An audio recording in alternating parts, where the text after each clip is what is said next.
أعوذ بالله من الشيطان الرجيم.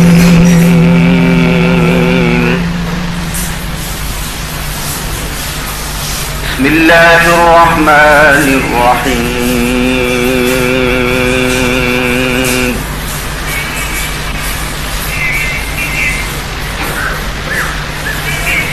إنما المؤمنون إخوة فأصلحوا بين أخويكم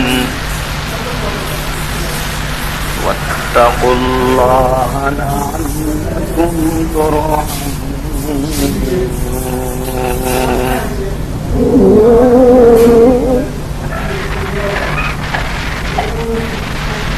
يا أيها الذين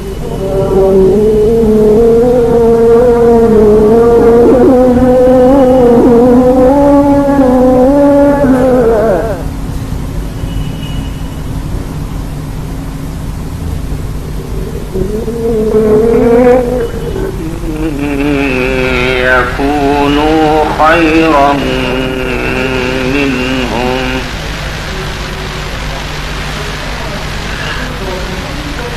ولا نساء من نساء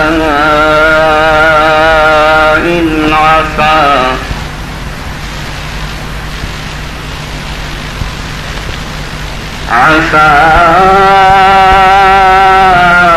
أن يكن خيرا منهم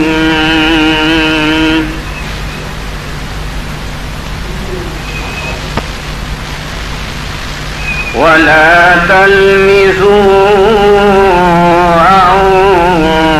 أنفسكم ولا تنابزوا بالألقاب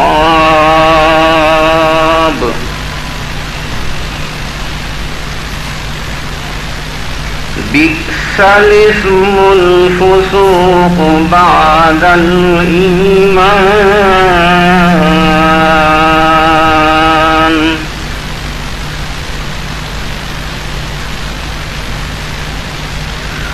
ومن لم يتب فأولئك هم الظالمون.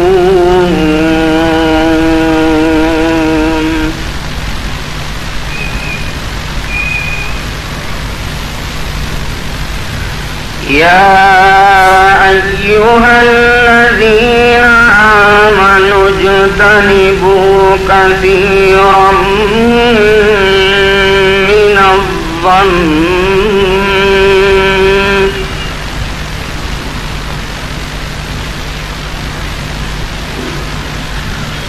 إن بعض الظن إثم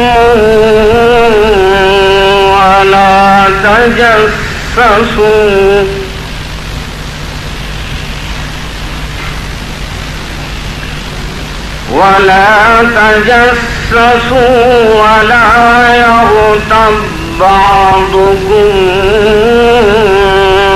بعضا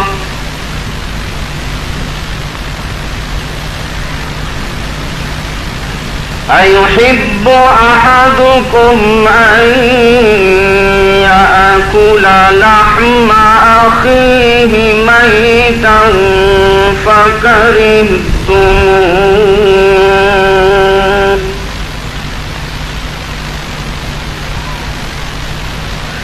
واتقوا الله إن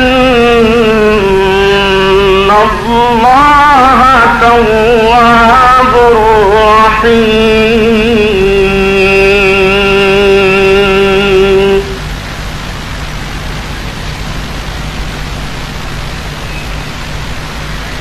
يا أيها الناس إنا خلقناكم من ذكر وأنثى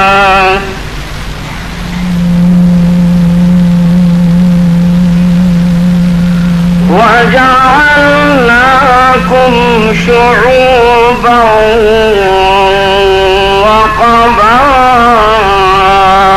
وقبائل لتعارفوا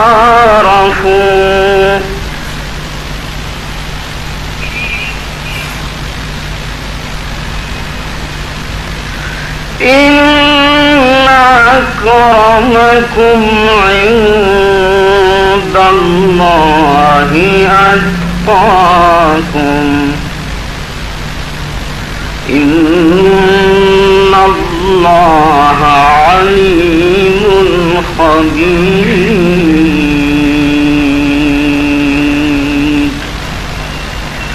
صدق الله العظيم.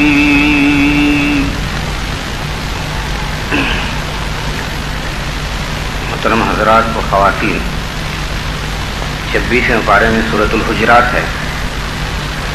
اس کے پہلے رکوع کی آخری آیت ہے اور دوسرے رکوع کی ابتدائی آیتیں تلاوت کی گئی. اس وقت ان آیتوں کے تحت ہمارا جو عنوان ہے وہ زبان اور اس کے فتنے. اگرچہ کہ ان آیتوں میں بے شمار اخلاقی برائیوں کی طرف اشارہ کیا گیا کہ جن سے مومن کو بچنا چاہیے،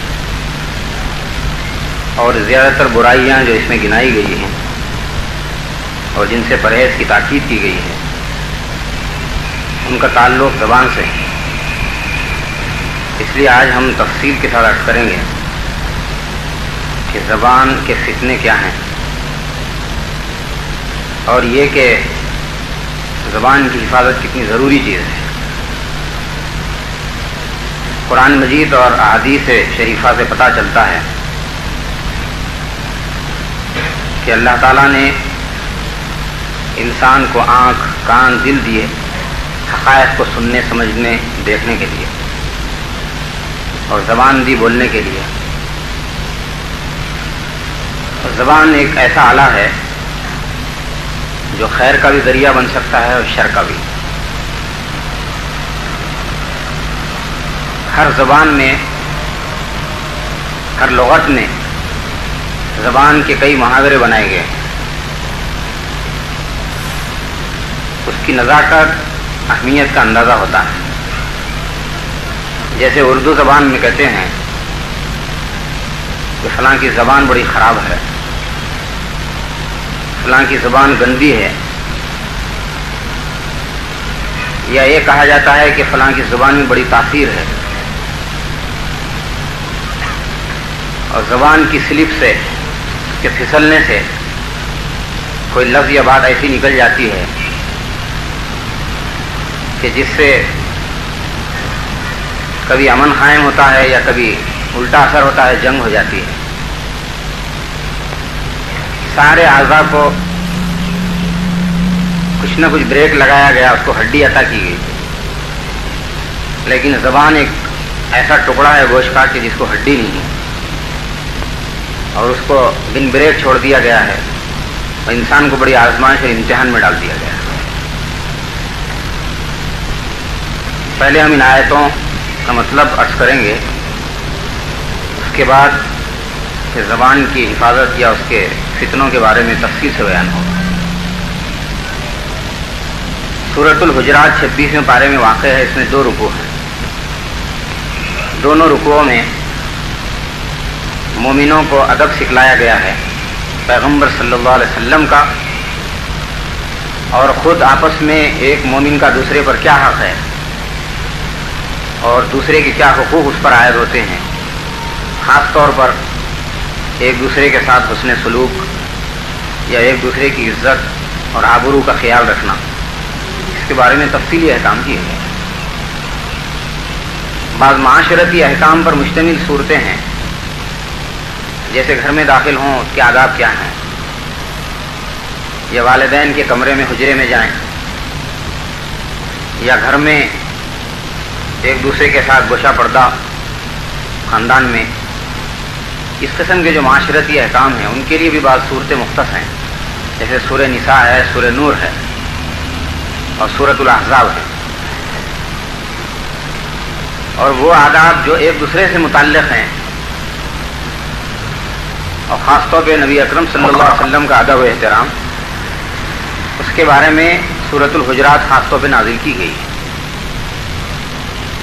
حجرے کی جمع حجرات ہے۔ حضور صلی اللہ علیہ وسلم کے حجرات یعنی حجرے مسجد نبوی سے متصل تھے۔ بعض لوگ جو اعراب یعنی بدوی کہلاتے تھے، وہ آ کر کے کبھی بے ادبی سے آپ کو مخاطب کرتے، مثلا بغیر دیکھے کہ حضور صلی اللہ علیہ وسلم مصروف ہوں گے، کسی کام میں مشغول ہوں گے، تو یا محمد کہہ کے پکارتے، یعنی ان کو یہ ادب نہیں معلوم تھا کہ کس طریقے سے حضور صلی اللہ علیہ وسلم سے خطاب کیا جائے اور کس وقت آپ کو گفتگو کی ملاقات کی زحمت دی جائے۔ اس کا خیال کیے بغیر بے ادبی کے ساتھ بس یوں ہی آ کے دوستانہ انداز میں پکارتے، ان کو ادب سکھلایا گیا اور ان کے ذیل میں ہم کو بھی ادب سکھلایا گیا۔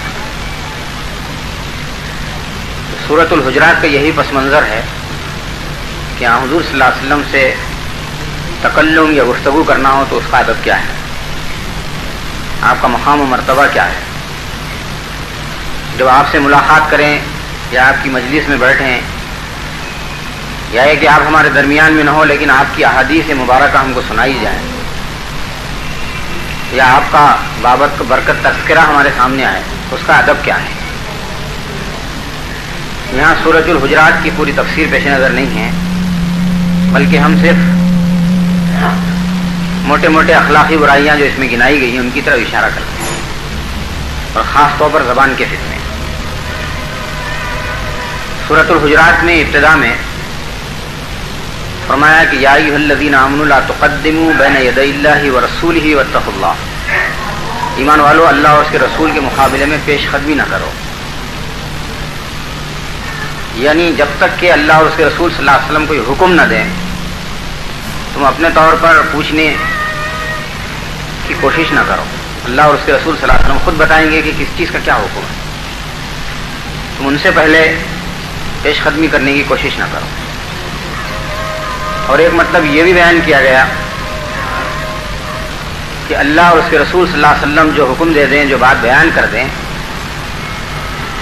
تم کیوں چرا کریں گے، تو اس کے معنی یہ ہے کہ تم پیش قدمی کر رہے ہو، ان سے آگے بڑھ رہے ہو۔ لہذا جب اللہ رسول کا حکم سنا دیا جائے تو اس کے بعد بحث و تکرار کرنے کے معنی ان کی بات کو پیچھے کرنا اور اپنی بات کو آگے کرنا ہے، اسے منع کیا گیا ہے۔ اور دوسری آیت میں ادب یہ سکھلایا گیا یا ایھا الذین آمنوا لا ترفعوا اصواتکم فوق صوت النبی ولا تجهروا له بالقول كجهر بعضكم لبعض ان تحبط اعمالكم وانتم لا تشعرون، کہ اے ایمان والو اپنی آوازوں کو نبی اکرم صلی اللہ علیہ وسلم کی آواز کے مقابلے میں بلند مت کرو، اور آپس میں ایک دوسرے کو جس طرح پکارتے ہو اس طرح نبی صلی اللہ علیہ وسلم کو نہ پکارو، کہ کہیں تمہاری پوری نیکیاں صحابیت کی ضائع نہ ہو جائیں اور تم کو پتہ بھی نہ چلے۔ تو آپ کا مرتبہ اور مقام اتنا بلند یہاں بتلایا گیا ہے کہ اگر صرف آواز بلند کر کے بات کریں گے زور زور سے تو اس پر جو سزا سنائی گئی وہ یہ سزا ہے کہ ان تحبط اعمالکم وانتم لا تشعرون، زندگی بھر کی صحابیت کی نیکیاں ضائع ہو جائیں گی، اور اس طرح ہم نیکیاں ضائع کر دیں گے کہ وانتم لا تشعرون، تم کو پتہ بھی نہیں چلے گا، تم حیران ہو جائیں گے قیامت کے دن کے ہماری رجسٹر میں کوئی نیکی لکھی بھی نہیں ہے، پوری نیکیاں ضائع ہو گئی۔ تو یہ دھمکی دی گئی ہے صرف آواز بلند کرنے پر، اور آپس میں ایک دوسرے کو جیسا پکارتے ہو ایسا نہیں پکارنا۔ سورہ نور میں بھی ادب سکھلایا گیا لا تجعلوا دعاء الرسول کدعاء بعضکم بعضا، آپس میں جیسے ایک دوسرے کو پکارتے ہو بلاتے ہو اس طرح کا بلاوا یا پکار پیغمبر صلی اللہ علیہ وسلم کا بلاوا یا پکار ایسا نہیں ہے جیسے آپس میں کوئی بلا رہا ہے یا پکار رہا ہے۔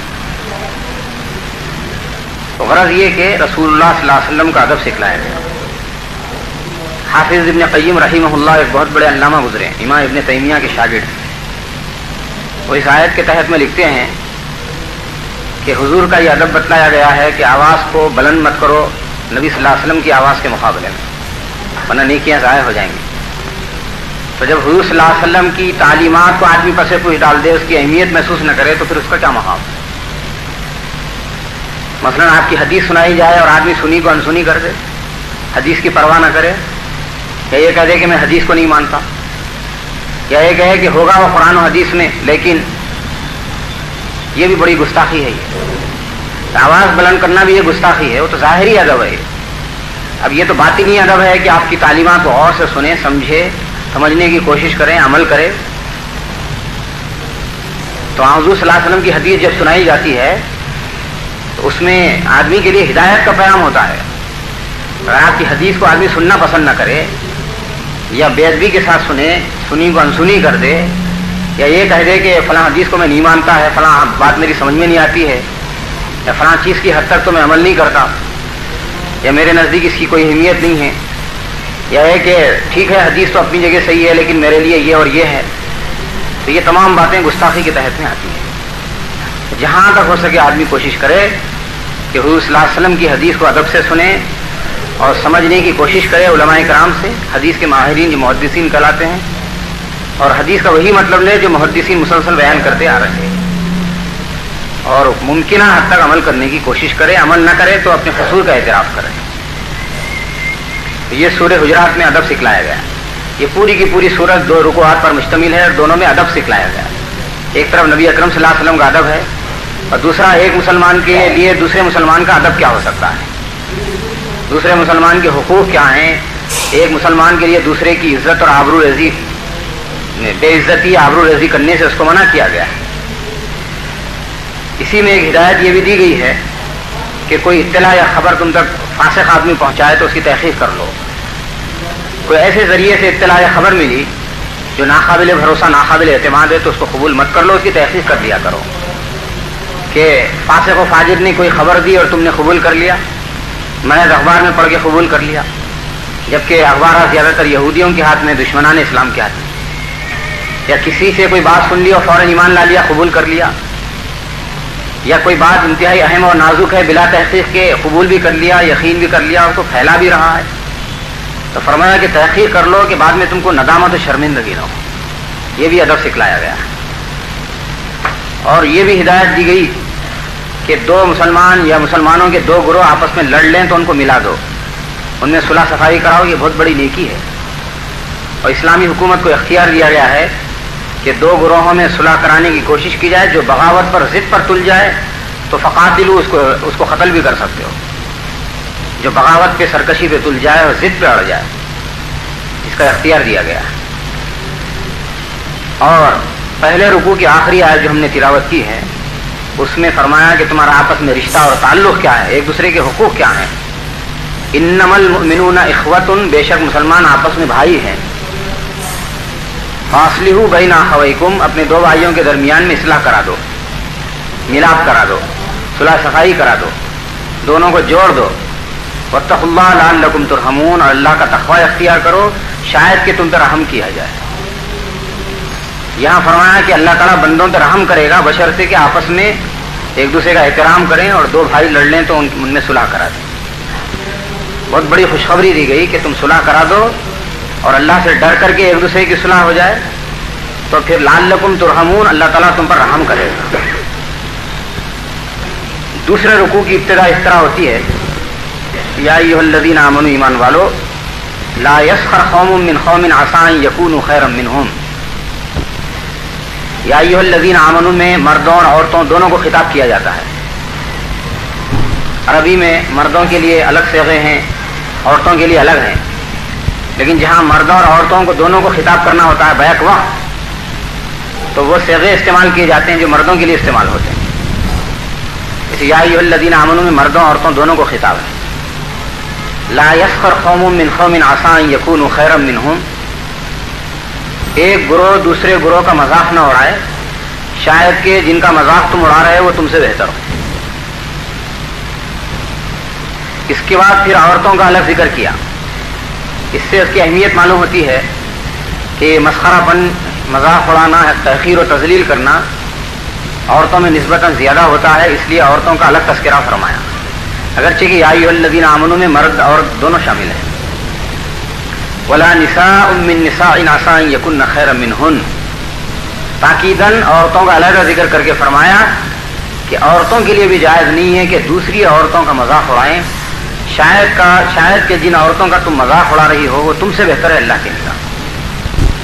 عسى ان يكن خيرا منهن, مذاق اڑانے والوں سے بہتر ہے.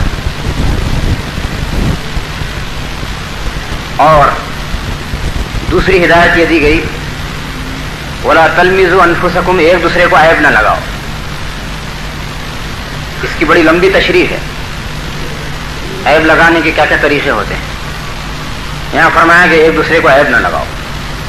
مثلا کوئی یہودی تھا, نصرانی تھا, مسلمان ہو گیا تو اس کو عیب نہیں لگانا کہ تو پہلے یہودی تھا, نصرانی تھا, ایسا تھا اور ایسا تھا. یا ایک آدمی پہلے شرابی تھا, جواری تھا, بدماش تھا, فاسق فاجر تھا, اب اس نے توبہ کر لی ہے, اب پچھلے گناہ اس کو یاد دلا کر کے شرمندہ نہیں کرنا چاہیے. ولا تلمزوا انفسکم. صحابہ رضی اللہ عنہ سے کوئی غلطی یا لفظ ہو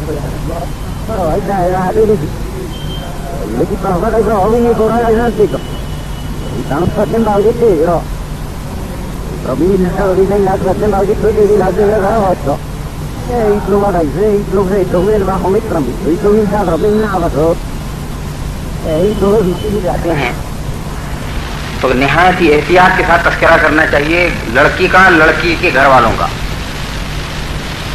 اور کسی عورت کا نقشہ ایسا نہیں کھینچنا چاہیے کہ گویا کہ وہ سامنے ہیں, منع کیا گیا ہے. یعنی بہت احتیاط کے ساتھ کسی کا ناک نقشہ بیان کرے, کسی کا تعارف کرائے, کسی کا تذکرہ کرے. اسی طریقے سے اگر لڑکی پسند آ جائے اس کا بھی احتیاط سے ذکر کریں, پسند نہ آئے تو بھی احتیاط سے ذکر کریں.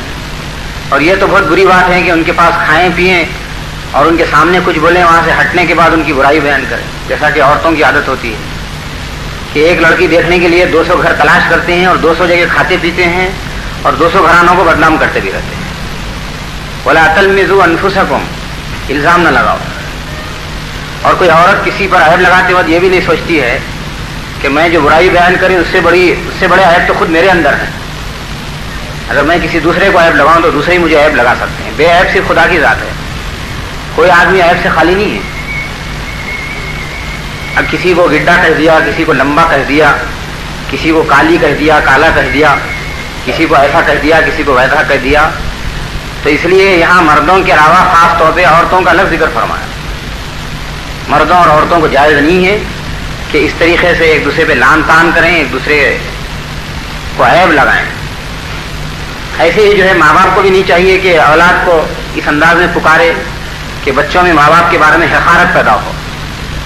جیسے کہے کہ وہ اپنی اولاد کو کہے کہ وہ کالا کہاں ہے, وہ گڈھا کہاں ہے, وہ موٹا کہاں ہے, وہ فلاں کہاں ہے. ظاہر ہے بچہ پلٹ کے تو جواب نہیں دے گا, ادب کرے گا وہ. لیکن حدیث میں جہاں بڑوں کا ادب سکھلایا گیا ہے وہاں چھوٹوں پر شفقت اور رحمت بھی سکھلائی گئی ہے.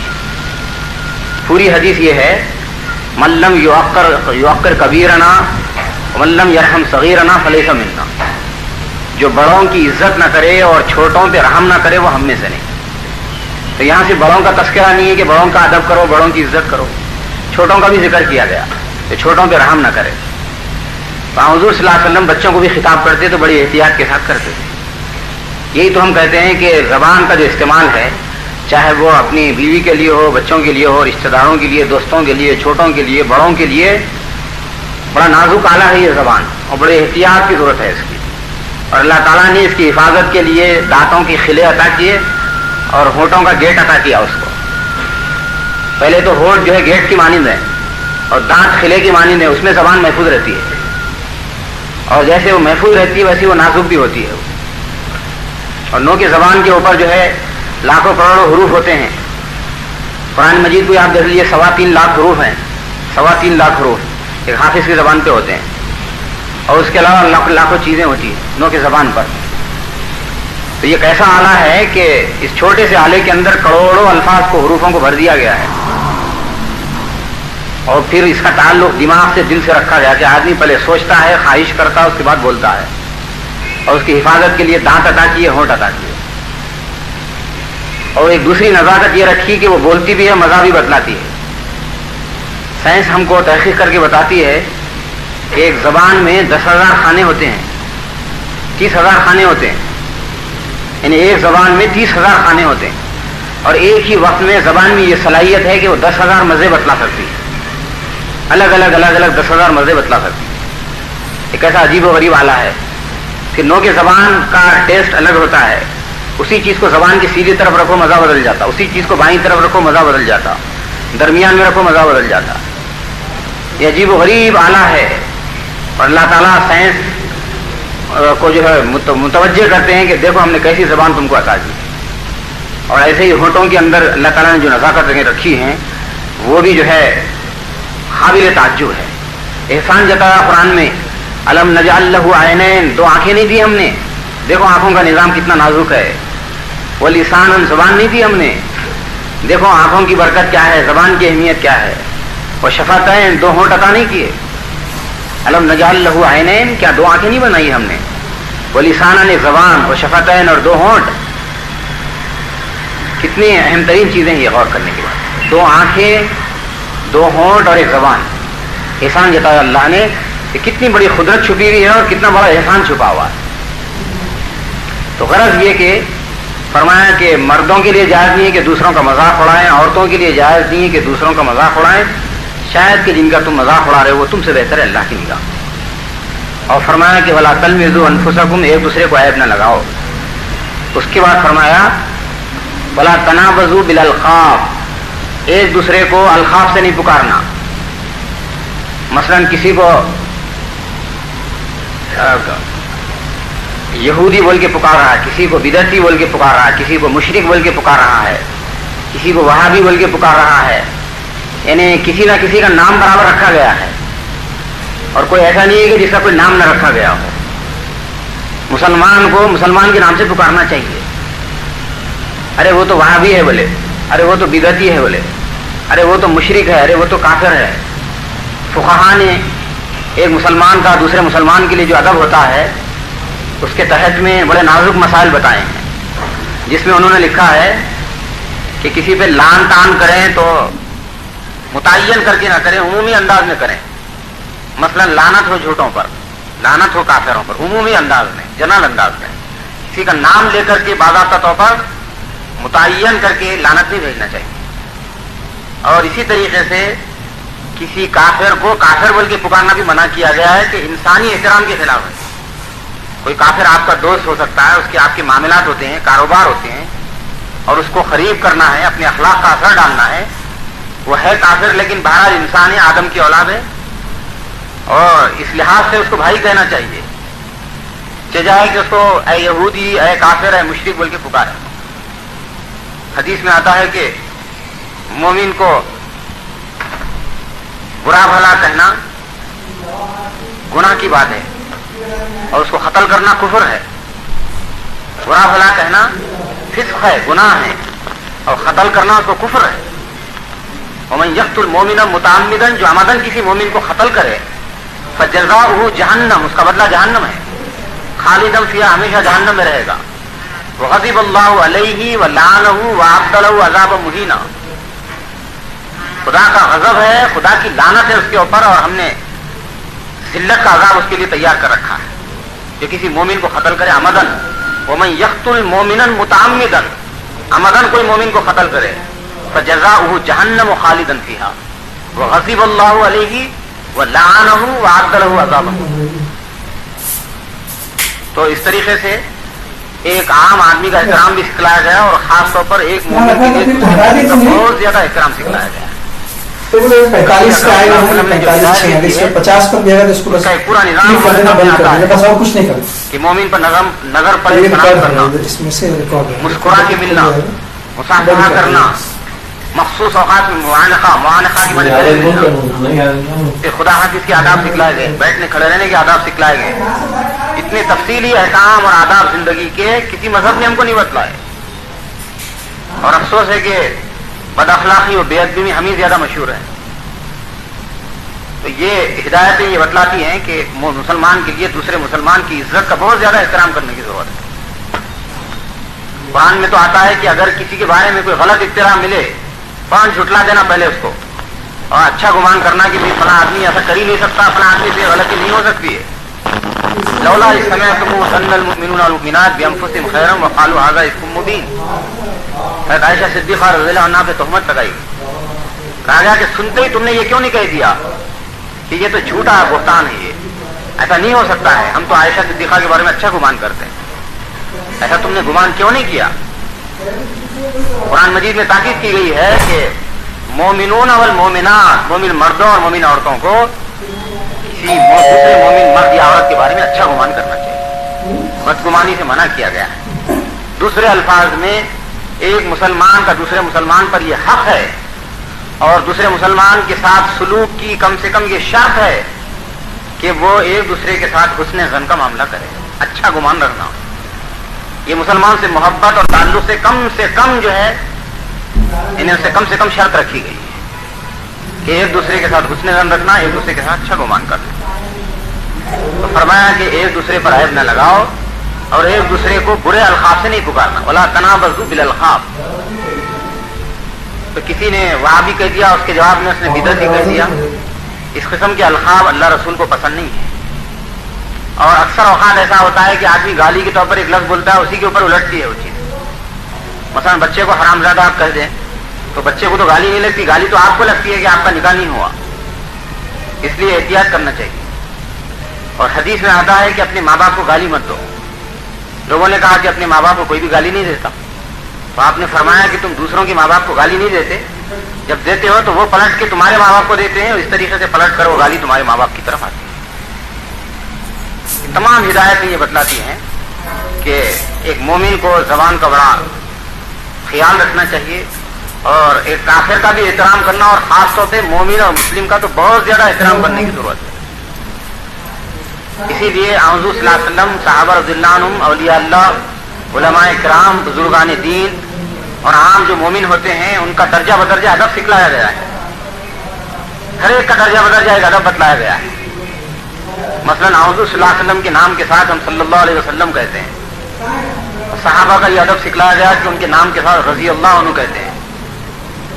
اور صحابہ کے علاوہ جو تابعین ہیں، طب تابعین ہیں، بزرگان دین ہیں، ان کے لیے رحمت اللہ علیہ کا لفظ استعمال کرتے ہیں. فرشتوں کے لیے علیہ السلام، اور عام مسلمانوں کے لیے مرحوم، مغفور. یہاں تک کہ کوئی اگر کافر ہے، غیر مسلم ہے، تو جہاں نہیں اس جہان کا. یہ سب انسانیت اور ادب اور احترام کی باتیں ہیں. اور ایک مسلمان کے پاس جو نظام ہے ادب کا، وہ جیسا کہ ہم نے شروع میں کہا کہ دنیا کی کسی قوم کے پاس نہیں اتنا ادب اور احترام سکھلایا گیا ہے. تو فرمایا کہ عیب نہ لگاؤ اور برے القاب سے ایک دوسرے کو نہ پکارو. یعنی ہدایتیں پھر سنیے کہ ایک دوسرے کا مذاق نہ اڑاؤ، اور عورتیں بھی ایک دوسرے کا مذاق نہ اڑائیں. عیب نہ لگاؤ، برے القاب سے نہ پکارو. بیس الاسم الفسوق بعد الایمان. برا نام ہے گناہ کی بات ایمان لانے کے بعد. ایمان لانے کے بعد یہ گناہوں کے نام، برے القاب، عیب جوئی ایمان لانے کے بعد مناسب نہیں ہے. تم ایمان لا چکے ہیں، یا ایک آدمی ایمان نہیں لایا تھا اب لا چکا ہے. ایمان جب تک نہیں لایا تھا وہ یہودی تھا ہوگا، کافر تھا ہوگا، مشرک تھا ہوگا، شرابی کبابی تھا ہوگا، لیکن اب ایمان لا چکا ہے، توبہ کر چکا ہے. یا یہ کہ تم خود مومن ہو، مومن ہوتے ہوئے تم کو ایسی حرکت نہیں کرنی چاہیے. ومن لم یتب، وارننگ دی گئی اس میں، جو توبہ نہیں کرے گا، یعنی مذاق نہیں چھوڑے گا بے جا قسم کا، عیب جوئی نہیں چھوڑے گا، اور برے القاب سے پکارنا نہیں چھوڑے گا. ومن لم یتب، جو توبہ نہیں کرے گا، فاولئک هم الظالمون، ایسے لوگوں کا شمار ظالموں میں ہوگا، زیادتی کرنے والوں میں ہوگا. یہ دوسرے رکوع کی پہلی آیت ہے. اس کے بعد کی آیت میں فرمایا یا ایھا الذین آمنوا، ایمان والو. بار بار یا ایھا الذین آمنوا کہا جا رہا ہے کہ ایمان کا حوالہ دیا گیا. یہ ایمان کی شاخیں ہیں، یہ ایمان کے پھل اور پودے اور ایمان کے پھول اور پتیاں ہیں. ایمان گویا کہ ایک درخت کی مانند ہے، اس میں کانٹے نہیں ہونا چاہیے، اس میں تو پھول ہونا چاہیے. یہ تو ثمر آور درخت کی مانند ہے، اس کے سائے سے، اس کے پھل سے انسانیت کو فائدہ ہونا چاہیے. بار بار یا ایھا الذین آمنوا کیوں کہا جایا؟ ایسا کیوں نہیں کیا گیا کہ یا ایھا الذین آمنوا کہہ کر کے اخلاق کی ایک فہرست دے دی گئی؟ بار بار یا ایھا الذین آمنوا کہہ کر تاکید بتائی جا رہی ہے کہ مومن وہ ہے جو ان احکام پر عمل کرے جو یا ایھا الذین آمنوا کی بات کیے جا رہے ہیں. تو فرمایا یا ایھا الذین آمنوا، چوکنا ہو جاؤ کہ اگر تم باایمان ہو تو یاد رکھو اجتنبوا کثیرا من الظن، بہت سے گمانوں سے بچو، بہت سے گمان فرمایا. پہلے بعض گمان صحیح نکل جاتے ہیں، میرا گمان ہے، میرا خیال ہے، مجھے یہ گمان گزرا، میں ایسا سمجھتا تھا، بعض مرتبہ صحیح نکل جاتا. تو اسی لیے کہا گیا کہ بہت سے گمانوں سے بچو، اور اس کی تشریح یہ کی گئی کہ بہرحال بدگمانی سے بچو. ان بعض الظن اثم، بے شک بعض گمان گناہ ہیں. یعنی بعض مرتبہ جو گمان ہوتا ہے وہ غلط نکلتا ہے، گمان کی بنیاد پر غلط فہمی کی بنیاد پر جھگڑے، دشمنی، عداوت، کینہ، کپٹ، یہاں تک کہ قتل کی نوبت آ جاتی ہے. اور بہت سے گناہوں کی وجہ سے دوری پیدا ہوتی ہے اور ایک دوسرے کے دلوں میں بغض و عداوت پیدا ہوتی ہے. اس لیے فرمایا کہ ان بعض الظن اثم، بے شک بعض گمان گناہ ہوتے ہیں. اور ہدایت دی گئی ولا تجسسوا، تجسس کرنے سے منع کیا گیا. اور یہ بدترین عادت جو ہے مردوں سے بڑھ کر عورتوں میں ہوتی ہے. تو ہمیں رہنا کسی کے کہ کب اس سے غلطی صادر ہو تاکہ اس کو پکڑ لوں، کب اس کی زبان سے کوئی غلط بات نکلے جس کو پکڑ لیا جائے، اور کب اس سے کوئی غلطی سرزد ہو جائے جو ہمارے لیے ہیلا بن جائے لڑائی جھگڑے کے لیے. بلا وجہ تجسس کرنے سے، ٹو میں رہنے سے اور کسی کے پیچھے پڑنے سے، بلا ضرورت کے کسی کے بارے میں کھوج کریت کرنے سے منع کیا گیا ہے. فلاں کی آمدنی کتنی ہے، اور فلاں نے جو ہے دوسری شادی کیوں کی، تیسری کیوں کی، چوتھی کیوں کی، حالانکہ اس نے کی ہوگی نہیں کی ہوگی، کچھ بھی ہوگا. یا فلاں سے جو ہے اتنی بڑی جائیداد کہاں سے آ گئی، فلاں کہاں بیٹھتا ہوگا، کیا کرتا ہوگا. بدگمانیاں، بلا تحقیق کے کسی کے بارے میں رائے قائم کرنا یا کسی کے بارے میں کچھ سن کر کے یقین کر لینا، یہ اس سے تمام سوسائٹی میں فساد پیدا ہوتا ہے اور آپس میں کینہ کپٹ پیدا ہوتا ہے. یہاں تک کہ ایک دوسرے پر اعتماد بھی ختم ہو جاتا ہے. دوست کا دوست پر اعتماد نہیں ہوتا، ماں باپ کا اولاد پر سے اعتماد ختم ہو جاتا، اولاد پر سے ماں باپ کا اعتماد ختم ہو جاتا، شوہر اور بیوی پر سے ایک دوسرے کا اعتماد ختم ہو جاتا. بیوی کو نہیں چاہیے کہ شوہر کے بارے میں تجسس کرے، اور شوہر کو نہیں چاہیے کہ بیوی کے بارے میں تجسس کرے. جس چیز کی تحقیق کی ضرورت ہے اس کی تو اجازت دی گئی، جس حد تک تحقیق کرنا ہے. یہاں تک کہ اگر رشتے کے بارے میں معلوم کرنا چاہیں تو پڑوسیوں کو چاہیے کہ آیت بھی بتلا دیں صاف صاف. وہاں غیبت کرنا جائز ہے کہ بھئی فلاں پیام کے بارے میں آپ جو دریافت کر رہے ہیں تو اس کے اندر یہ عیب ہے، یہ خرابی ہے، ضروری حد تک احتیاط کے ساتھ. لیکن کسی کے بارے میں بلا وجہ کی کھوج کریت کرنا، غلط سلط اندازے قائم کرنا یا اخباری پروپیگنڈے سے متاثر ہونا، یہ بدترین بات ہے. جیسے ابھی ہم نے کہا کہ زبان میں آدمی کو زبان میں لذت بھی رکھے، یہ زبان مزے بھی بتاتی ہے. جس طریقے سے کھانے پینے میں ٹیسٹ ہوتا ہے، گفتگو میں بھی ٹیسٹ ہوتا ہے. زبان میں اگر آپ مزہ پیدا کرنا چاہیں تو کسی کی غیبت کیجیے، مزہ آتا. کسی کو عیب لگائیے، مزہ آتا. کسی کو گالی دیجیے تو دل ٹھنڈا پڑ جاتا. غصے میں آئیے تو دل ٹھنڈا پڑتا ہے. بڑی امتحان اور آزمائش کی چیز ہے زبان. اس لیے کہا گیا کہ بریک لگاؤ، ایسا نہ ہونے پائے کہ جو ہے غلط سلط، اناپ شناب، رتب و یابس، خشک و تر، علم غلم باتیں زبان سے نکالو اور سوسائٹی میں فساد بھڑکا دو. ویل لکل ہمزۃ لمزہ، تانے دینے والے، عیب جوئی کرنے والوں کے لیے بڑی خرابی ہے. چغلی کھانا، لوگوں میں آپس میں لڑانا، ایک دوسرے کو بھڑکانا، بلا تحقیق رائے قائم کرنا، بلا تحقیق لکھنا اور بولنا، کسی کی پگڑی اچھالنا، عزت و آبرو ریزی کرنا، کسی کو بدنام کرنا، اور سمجھے کہ بلا تحقیق کے کسی کے بارے میں لکھتے چلے آنا، بولتے چلے جانا. دیکھیے اس کے کتنے نقصانات ہیں. مردوں کو بھی منع کیا گیا، اور ایسے لوگ اپنا آپس میں اعتماد بھی کھو دیتے ہیں. اسی لیے کہا گیا ہے کہ ولا تجسسوا، تم تجسس مت کرو. ولا تقف ما ليس لك به علم، دوسری جگہ آتا ہے جس چیز کا علم نہیں ہے اس کے پیچھے مت پڑو. ان السمع والبصر والفؤاد کل اولئک کان عنہ مسئولا، بے شک کان کے بارے میں، آنکھ کے بارے میں اور دل کے بارے میں قیامت کے دن پوچھ ہونے والی. تم نے زبردستی فلاں بات سنی کیوں؟ جیسے کہ پڑوس میں لڑائی ہو رہی ہے اور کان لگا کے سن رہے ہیں. کوئی دو آدمی کچھ بات کر رہے ہیں اور آپ جا کے سن رہے ہیں، مزے لے رہے ہیں. یا ہے کہ ایسی چیز دیکھ رہے ہیں جس کو دیکھنے سے منع کیا گیا ہے، یا دل و دماغ میں ایسی چیز قائم کر لے رہے ہیں یقین کے ساتھ کہ جس میں تحقیق نہیں کی گئی. تو فرمایا کہ ان السمع والبصر والفؤاد کل اولئک کان عنہ مسئولا، بے شک کان کے بارے میں، آنکھ کے بارے میں، دل کے بارے میں قیامت کے دن پوچھ ہونے والی ہے. اب یہ کتنی اہم تاکید ہے، آپ غور کیجئے کہ غلط بات سننے سے بھی منع کیا گیا ہے.